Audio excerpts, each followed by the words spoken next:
Maria gave me a branch of bay leaf, Uh-huh. and she told me to hang it up outside because it needs to dry. And if you use it fresh, it's too strong a flavor, Huh. so it has to dry. But I feel like using it fresh one day would be nice.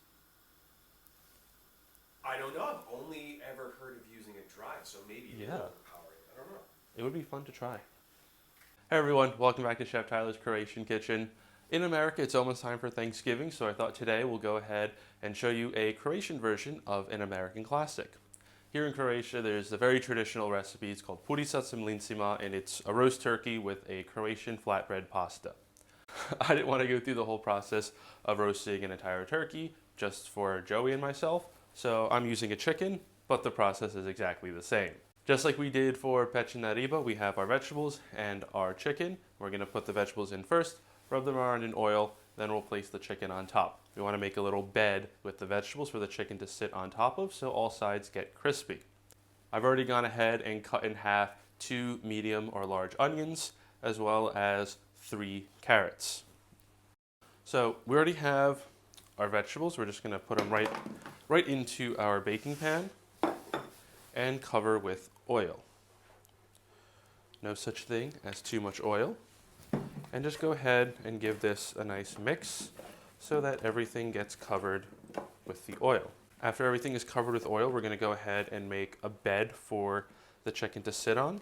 I usually like to go and take the carrots and put them down the middle. And this way, the chicken can sit on top of the carrots instead of on the bottom of the pan. It keeps it up away from the juices and lets it get nice and crispy. So now that our vegetables are in the pan, we're going to take care of the chicken.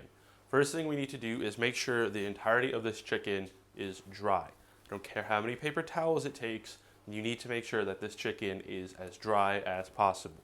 Moisture is the enemy of getting a crispy skin, so you want to remove as much moisture from the chicken as we can to ensure that it crisps up as nice as possible. So just take a few paper towels and go at a time, 1 or 2 at a time, and just go all over the chicken. You want to get all over, even into the little in between the joints of the chicken. Make sure everything is as dry as you can make it. So once the chicken is nice and dry, we're going to go ahead and truss the chicken. The reason we want to truss the chicken is to make sure that it stays in a nice compact shape, and that way we'll ensure that everything cooks evenly. If we had our chicken and everything was splayed out as such, we'll have some parts that are overcooked and some parts of the chicken that are undercooked. What we'll need for that is some kitchen twine. And if you've never trussed a chicken before, it is fairly easy, although it does require a bit of dexterity with your hands just to make sure that everything stays in place before you tie everything together. We'll start off going with the legs. We'll take one part of the twine, wrap around the leg, and we'll tie it off. And that'll be our start. And then we want to have the chicken push its legs inwards and like this. It'll come around, make a little figure 8 around the chicken legs, and pull tight. Once the chicken legs are tied up, we'll take our string and we'll go all the way around the chicken.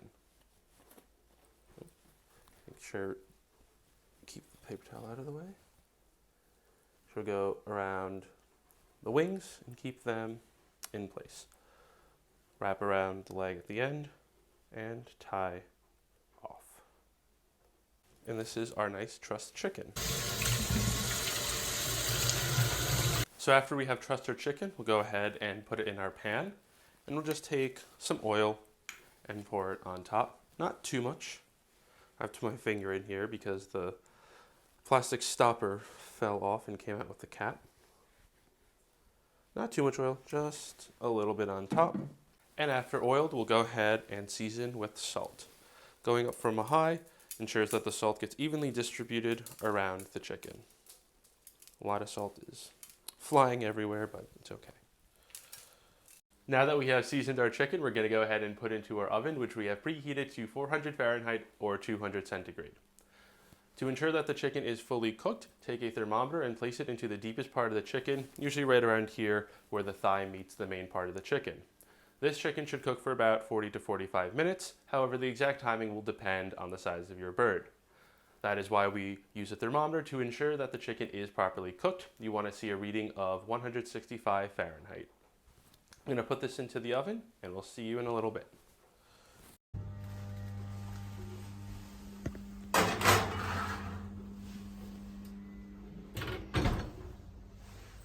We are serving our chicken with mlinci, a typical flatbread pasta from the northern part of Croatia. While you can find them everywhere in Croatia, it's virtually unknown in America. So I went ahead and made my own mlinci. This is something you will have to prepare ahead of time. So we're just going to pass it off to past Tyler, who will show you how to make the mlinci. Thanks, Tyler, from the future. It's a little chilly here in the past, so I went ahead and put on a sweater. Anyway, we're here because we're going to make mlinci, which are technically classified as a pasta, though I think that's kind of stretching the definition of what pasta is. But really, mlinci are a kind of flat bread made from just two ingredients, flour and water, rolled out, put on a stove, cooked until they're slightly charred, and then left to dry. You then go ahead, when you're making a roast, boil them, and they turn into something very soft and pasta-like, which is probably where the comparison comes from. However, I still think it's a bit of a weird comparison. These are quite different. Neither here nor there. We're just going to jump right on in. It's pretty simple. If you made purica, the recipe is going to be almost identical, except you don't need to knead as long. So what I have here are 2 cups of all-purpose flour. And over on the stove, I have 1/2 cup of water getting warm. We want it to be warm, not boiling. So to that effect, I'll just go ahead and turn this off. So I've gone and put the flour into our sieve. So I'm just going to go through and sift this just to make sure that everything is nice and fine and we don't have any clumps in our flour. Once sifted, we'll go ahead, grab a fork, and just make a small hole in the center where we'll pour in our water. Here I have our water. It is hot but not boiling. We don't want it boiling because we're going to be working with our hands in a few seconds and we don't want to burn ourselves. So we're just going to go ahead and pour the water directly into the center. It doesn't matter if you go all at once or in a little bit. Put that away back on the stove and take our fork and just gently start mixing everything together. It'll take a little while, but the dough will start to come together. It'll be quite clumpy, but just keep working it and it'll form a mass. Once it gets to this stage where it's clumpy but still come together, we're just going to move into using our hands. And before I forget, let's just go and add in a little bit of salt. Just a pinch, we don't need too much. And we'll just go ahead and start to bring the dough together with our hands. Try to get all the flour off the sides of the bowl. And once this has formed a singular or as close as one singular mass as we can manage, and once we have our mass, just go and put it onto our work surface, and any little bits and pieces left we'll scrape off into the center to ensure that it gets incorporated into the dough. Now you're going to want to knead this for about 6 to 7 minutes. And to knead, we'll just take the heel of our palm, push down and fold over, and then go the other way. And keep doing this until it forms a nice smooth ball, about 6 to 7 minutes. So we'll know our dough is ready when it's become a lot smoother and a bit silkier.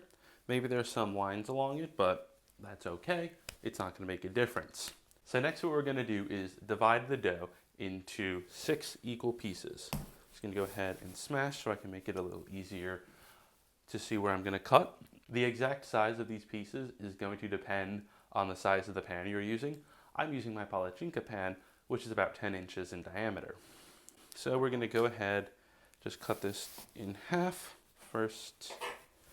And we want 6 pieces, so let's see, that's a third. That's another third.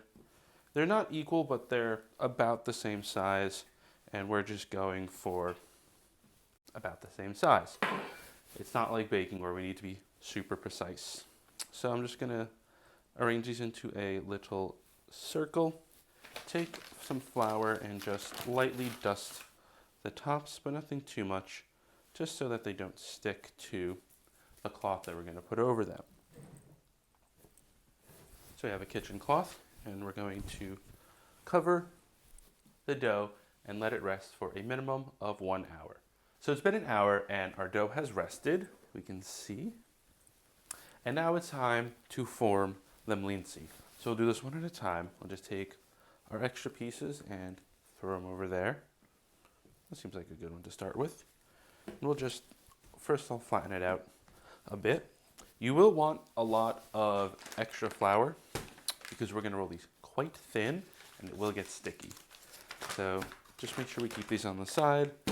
And seriously, we will need a lot of flour, so don't be overly cautious. Just sprinkle on as much flour as is necessary. So we'll take our rolling pin and we're going to roll out our pieces of dough until they're a millimeter thick. Really, really thin. And I'll show you what one looks like.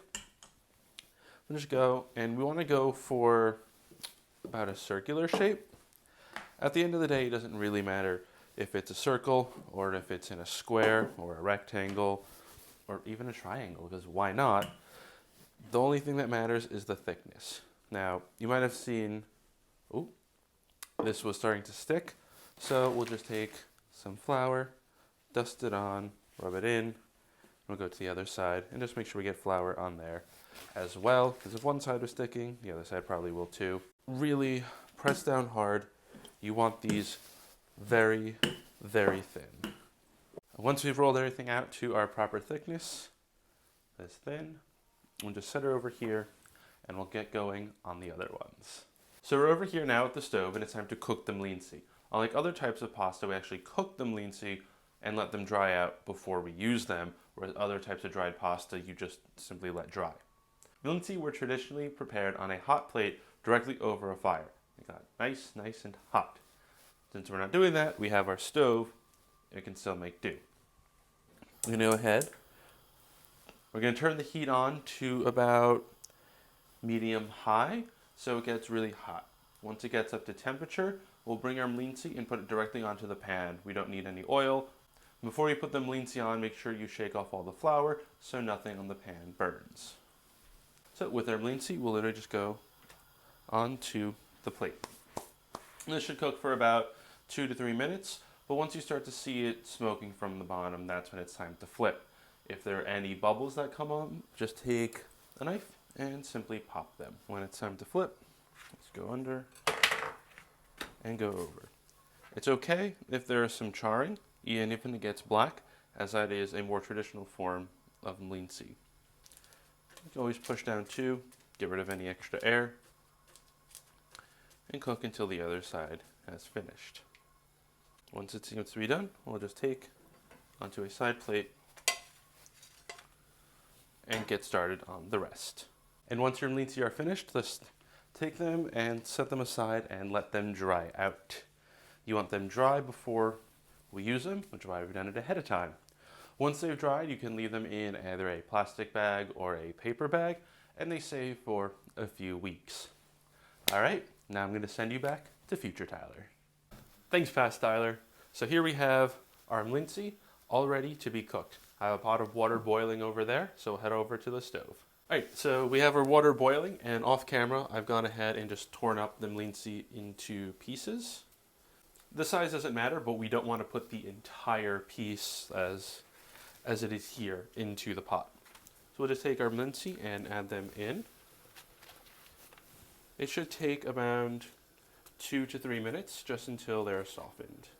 When they're done cooking, we'll strain them out and leave them to the side. And once the chicken is done, we'll take the juices, pour that on top, and mix it together. So once your thermometer reads 165 degrees Fahrenheit, we'll go ahead and pull our chicken out of the oven.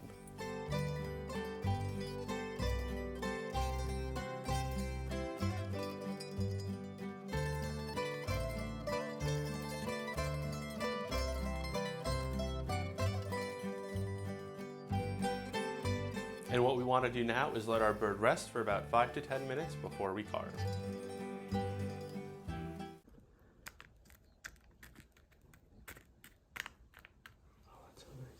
While our chicken is resting, we're going to go ahead and prepare our mlinci. We'll take the oil from the roasting tin and we'll simply just pour it over the mlinci. Try to make sure you only really get the oil and not too much of the cooking juices. The oil, then just mix everything together. This will impart the taste of the chicken onto the mlinci.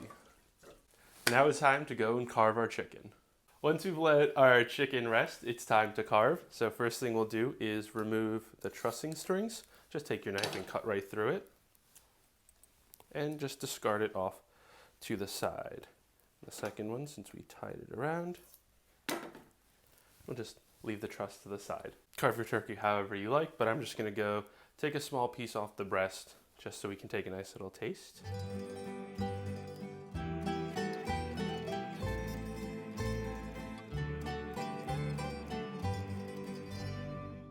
I just took a piece of the breast just so we have a small portion for the tasting. I'll go ahead now and add our mlinci down to our side. And of course some of our vegetables. Think a few carrots. And honestly, I never used to like these baked onions, but they are one of the greatest things about a roast. The outside gets nice and crispy, but the inside is so soft and juicy and very sweet. Now that we have everything on our plate, let's give it our taste for Greg. Go get just a small piece, but I really want to get some of this, the skin that's so nice and crispy. Oh. That is a perfectly well done chicken. The breast meat is still nice and juicy, but the skin is so crispy, and the salt that we put on there just is a burst of flavor. And now, of course, the mlinci.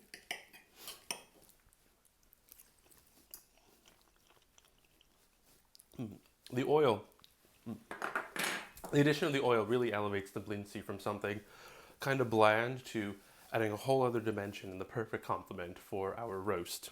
And of course we have our vegetables, perfectly well done. And the onion too.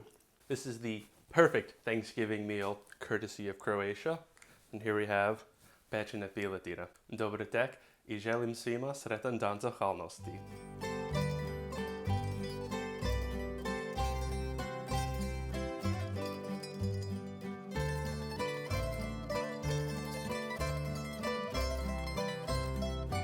You're gonna throw it back to who? We're gonna throw it back to pasta, Tyler.